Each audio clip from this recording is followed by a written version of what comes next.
left side or the right side, then it must be the fin side. It ain't the left. Hello, everybody, and welcome to another episode of On the Fin Side. Here after the Dolphins' 5-game winning streak, following an ugly, rainy 14-10 victory over the Los Angeles Rams in L.A., a game that I think for 54 minutes out of this game, a bunch of Dolphins fans wanted to blow their brains out, just either out of sheer boredom or being down 10-0 to a rookie quarterback. But the Dolphins end up pulling it out. Gritty performance. You can follow us on Facebook, on Twitter, or you can subscribe to us on iTunes or YouTube as well. Before we get into the game, a little bit of Dolphins news. Not very good news either. Defensive end Jason Jones suspended 2 games due to the substance abuse policy. Puts a little bit of damage into the Dolphins' defensive end rotation. Hopefully, in the next 2 games, the Dolphins aren't going to need him as much. Paul, your initial thoughts on this 14-10 Rams win? I just want to comment real quick before that on the Jason Jones piece. He hasn't been a huge factor for the team this year, although he's played okay. Mario Williams hopefully will be back and healthy and can fill in for the defensive end snaps he would normally get behind Branch.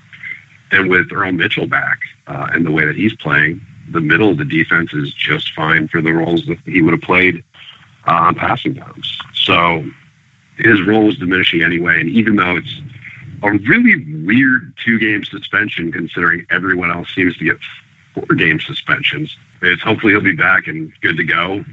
But for the Jets game in a few weeks. But as far as the Rams game, God, it was ugly and boring for 55 minutes in that game. It was a defensive battle, but it didn't feel like a battle per se. It just felt like 2 sluggish teams not quite able to do anything. And then all of a sudden, the final 5 minutes of the game, Miami exploded. Tannehill suddenly was absolutely sharp again. Devontae Parker stepped up. That Jarvis Landry touchdown was such a team effort. I mean, that looked like the closest thing to a rugby scrum I've ever seen in an NFL game. So, God, I love the way this team fights at the end no matter what, instead of showing their bellies like they have in the past few years. Yeah, I mean, it was a snooze fest for 54 minutes, and the Rams' second offensive drive of the game, there was a 22-yard pass to Kenny Britt, then a long touchdown run by Todd Gurley, and then for the next 50 minutes of the game, there were only 3 points scored. And then following a Greg Zuerlein 46-yard miss with 6:50 remaining, Dolphins put back-to-back 75-plus yard drives together right at the time where the rain is starting to let up. Huge victory, and what makes it even better, the Kansas City Chiefs lose to the Bucs 19-17 earlier that day, which really increases the Dolphins' odds of getting a wild card spot as this continues. Dolphins have the 49ers next week in Miami, a game that you'll be at, Paul. They're going to be an 8-point favorite in that game. So you got to think that the Dolphins are going to be 7-4 at that point. And then if they are, then you get to the Ravens game, and it's going to be 55 days since the Miami Dolphins have lost a football game. Yeah, it's absolutely crazy. Just what they've been able to do during this 5-game span. I will correct one quick thing there. I wish I'd be at that game this weekend, but unfortunately, with it being the holiday, I won't be able to attend. But big shout out to the Web Weekend crew. Big shout out to Scott Stone for what he does for everybody every year down there. The guy's really one of those unheralded champions of the organization. But, I'm really looking forward to see what this team is able to do against San Francisco. I mean, San Fran did look a little bit strong against the Patriots early in that game this past weekend, but they're not a team that worries me all that much, as long as Miami doesn't view it as a trap game. Yeah, now it's looking pretty certain the Dolphins are at least going to have a winning record on the season. Paul, let's get into the grades against the Rams for the Dolphins. Starting at the quarterback position, I'll take this one to begin with. For the first 53 minutes and 20 seconds of the game, Ryan Tannehill was 12 for 21 for 57 yards, and an interception, a quarterback rating of 42.4. In the final 6 minutes and 40 seconds, the last two drives of the game, 12 for 13, 119 yards, 2 touchdowns, 144.4 quarterback rating. And you look at that pass to Devontae Parker, 9 yards, a throw, when you look at the tight spiral, the low trajectory, everything, a throw that very few quarterbacks can make. Tannehill, for me, though, is not completely off the hook. They were 0 for 11 on third down deep into the fourth quarter. So it's something, I'm not going to say the Dolphins were lucky, because in the last 2 drives it looked so good, and there was the rain factor too. But overall, when I factor everything in, I'm going to give him a C+. I'm actually going to go ahead and give Tannehill a B here. I actually lean towards a B+, believe it or not, even though it was pretty rough going early on. I know the rain was a factor, which is fine. And, you got to be able to play in the rain. But I think he made some plays with his legs numerous times. There was one point where he took a sack when he really should have just thrown the ball away. He got outside the tackle box, kind of looked around, and you saw him pause with like, oh, crap, there's no one to throw to. And then he got drilled. So, he had the time to throw it away. Should have done so. But I'll also say, too, that interception, at first I thought Parker just stopped at the goal line a little early, but it looked like there was actually a little bit of contact. No flag was the right call. But given that, Parker would have been in the right position if he hadn't gotten slowed by the contact after the ball was in the air. So that very easily could have been 6 right there, a little bit earlier in the game. Let everybody breathe a little sigh, and who knows what momentum that might have picked up from there. So I can give him a B, right on the cusp of a B+, especially given the fact that he really took the team on his shoulders at the end when it counted. Yeah, and that's the thing that matters.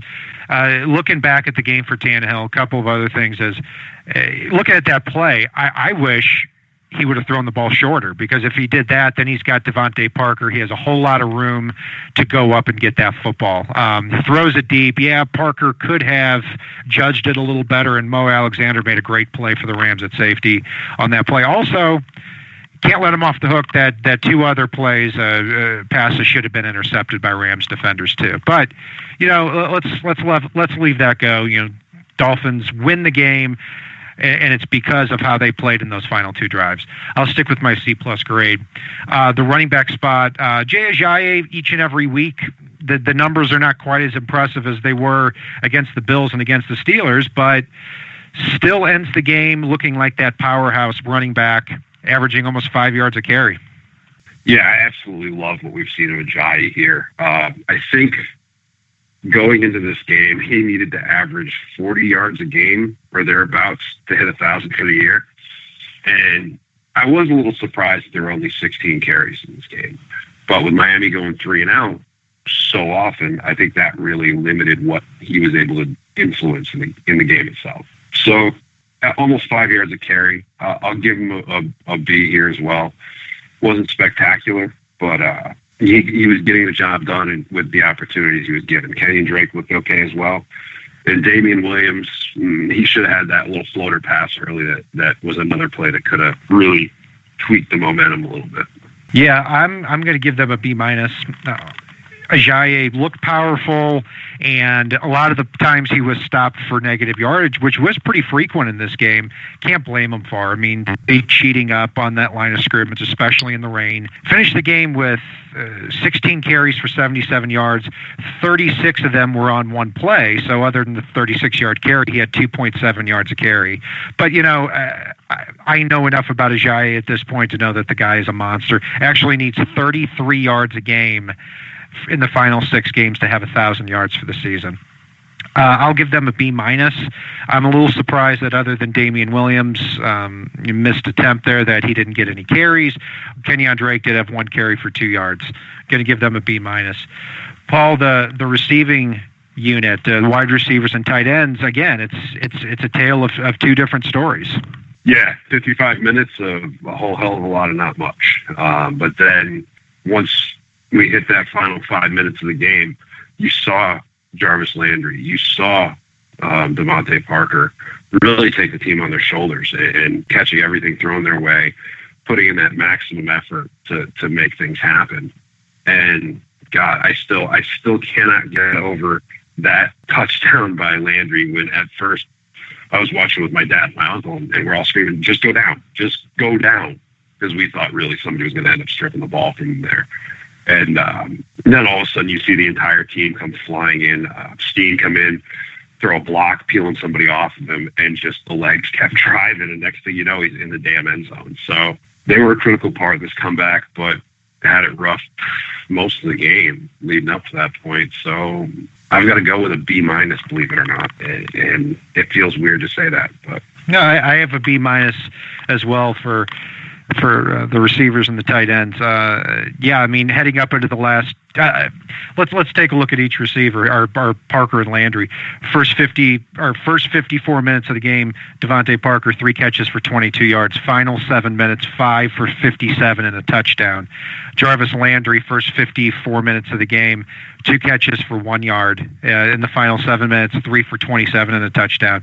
So they came out and they balled when they needed to, and that's important. Would like to see Leonte Carrera a little more involved.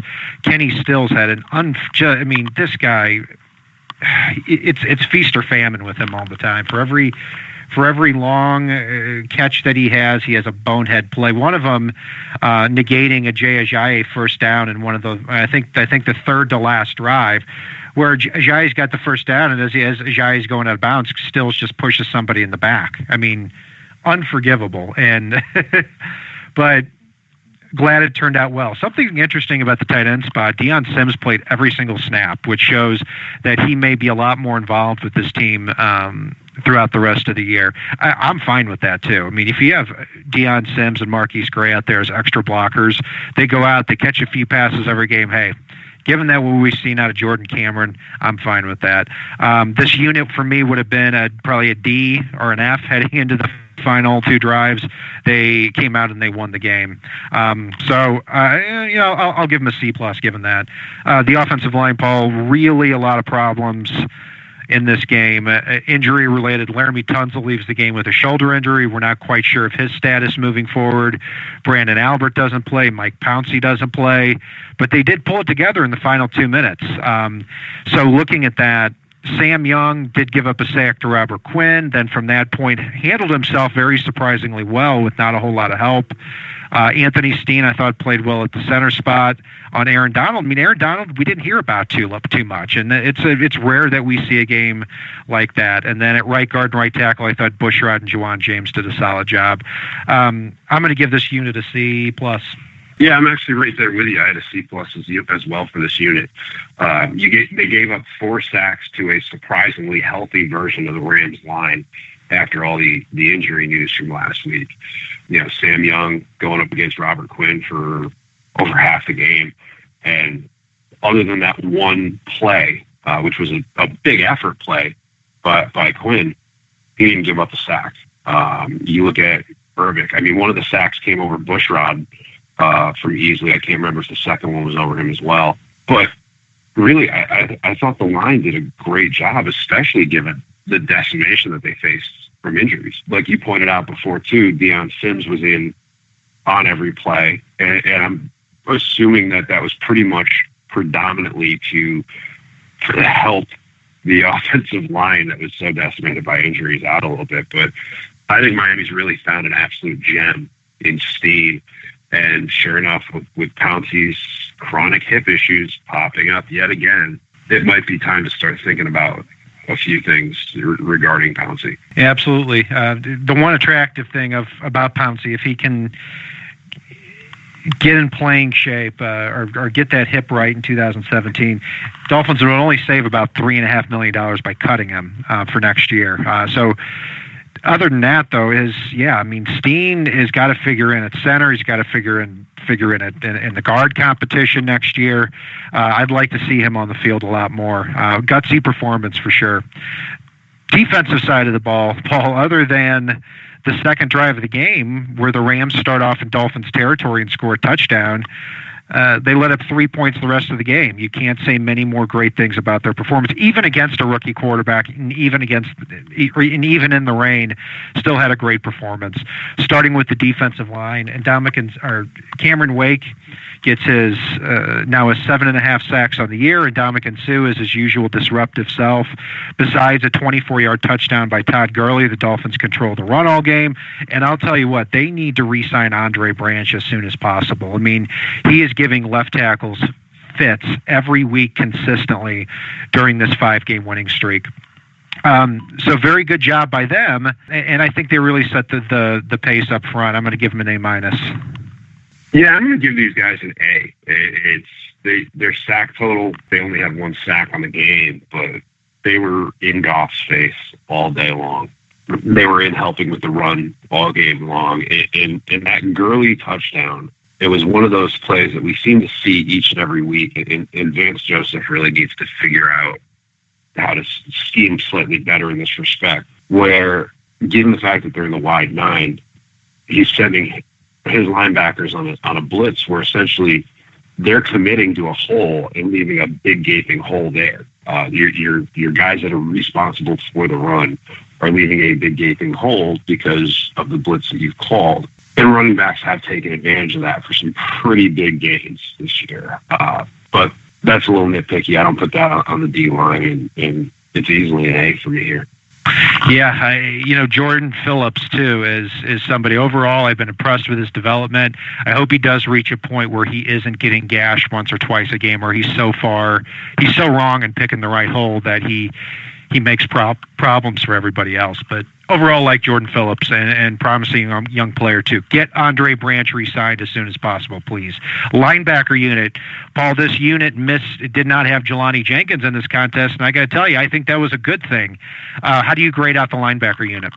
I think Kiko had a really good game. I'm not going to put it on the linebackers that they blitzed into the wrong holes. They did a good job against Gurley outside of that 124-yard run. Then they were all over the damn field. I'm still not a Butler fan, although he wasn't as egregiously bad as he was last week. But really, limiting the run in a wet, rainy game like this one, it's huge, and most of that falls back on those linebackers. So I'll give these guys an A- here. They played a really good game in this one. Yeah, Kiko Alonso, I mean, it is, you take the good with the bad, and I think it's been obviously seeing last week against San Diego with just one of the best plays from a linebacker I've ever seen on the touchdown return. He can do some amazing things, especially in pass defense. He also had 2 really big 15-yard face mask penalties in this contest too. So there are some times where I look at you look at Alonso's game. Was gashed on a few plays, 2 face mask penalties, but he did force a fumble that should have really turned the tide of the game, but it was followed by an interception. But overall, fantastic player. Donald Butler continues to be meh. I thought Spencer Pasinger played very well in this contest, too. He's somebody this year, as we've gone along, I've liked more and more and more. Vance Joseph, coming over from Cincinnati, we're able to manufacture those unnamed linebackers like Vincent Ray and like Vontaze Burfict, who was at one point undrafted. So I'm hoping that his unit is able to continue to play well. So the linebackers overall, I'm going to go ahead and give them a B+. Secondary, Paul. I actually had no issues with Miami secondary. I mean, Goff was limited to 17-31 for 134 yards. Kenny Britt was probably the most devastating receiving threat for the Rams, and I think he only had about 40 yards on 5 catches, a couple of which were some pretty impressive ones. Lippett almost had one of the most impressive interceptions I think we probably ever would have seen, where he dove essentially almost like around and through the wide receiver to almost make the catch, and I believe it was Britt just managed to break it up. And I thought Byron Maxwell played really well. I think he got a cheap pass interference penalty early in the game that really shouldn't have been. Should have got the Rams off the field.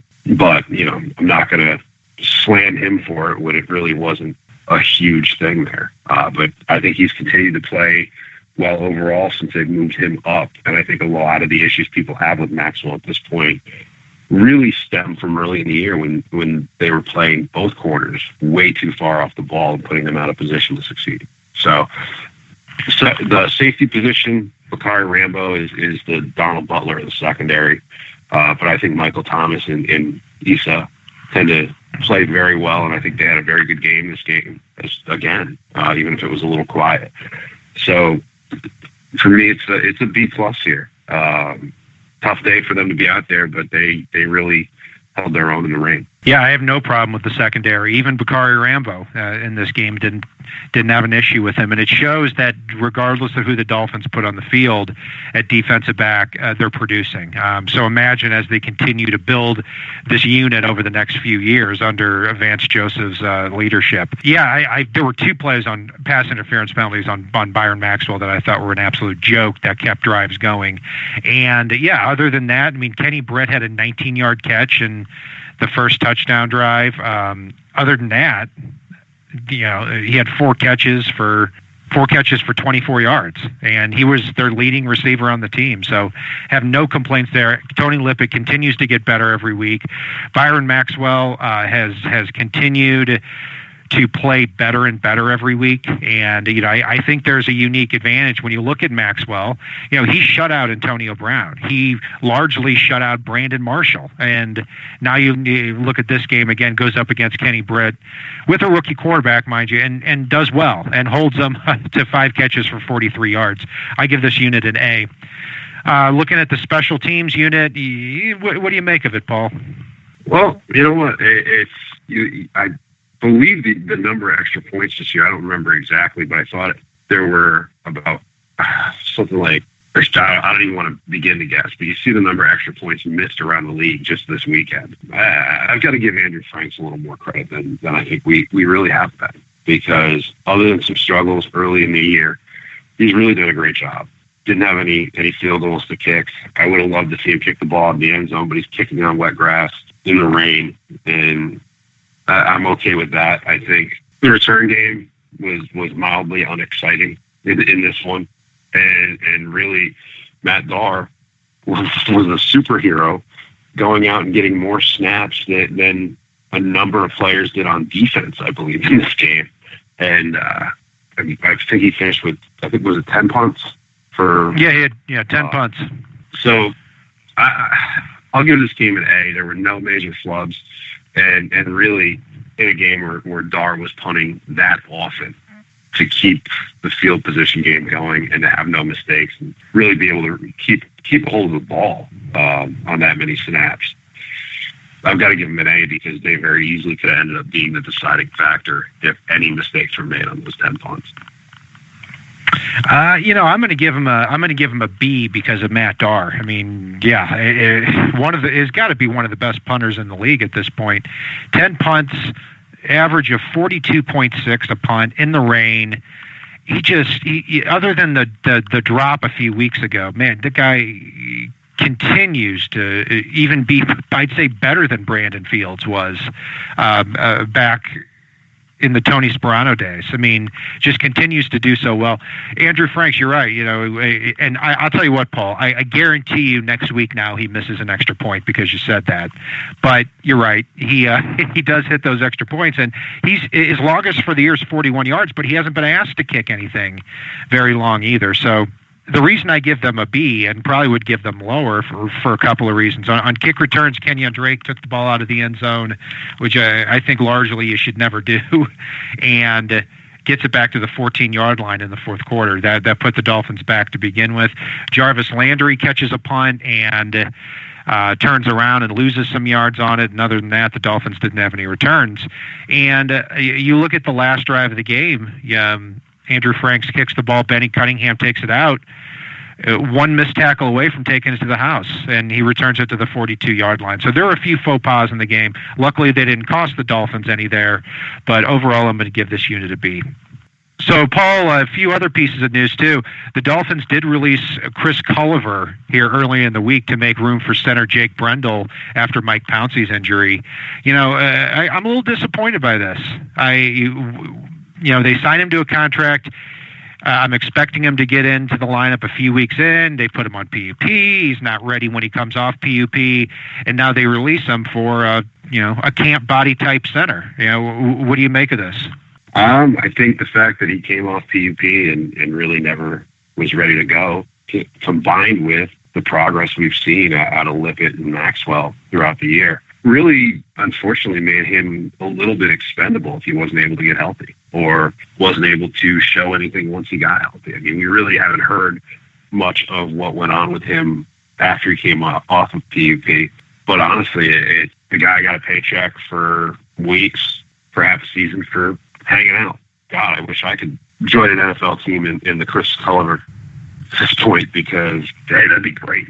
But, good for him. Got to figure that, with Maxwell and McCain and Tony Lippett playing much better over the last few weeks, you've got to think too that they concluded Chris Culliver, even if he were healthy, wasn't going to be one of the Dolphins' top 4 cornerbacks.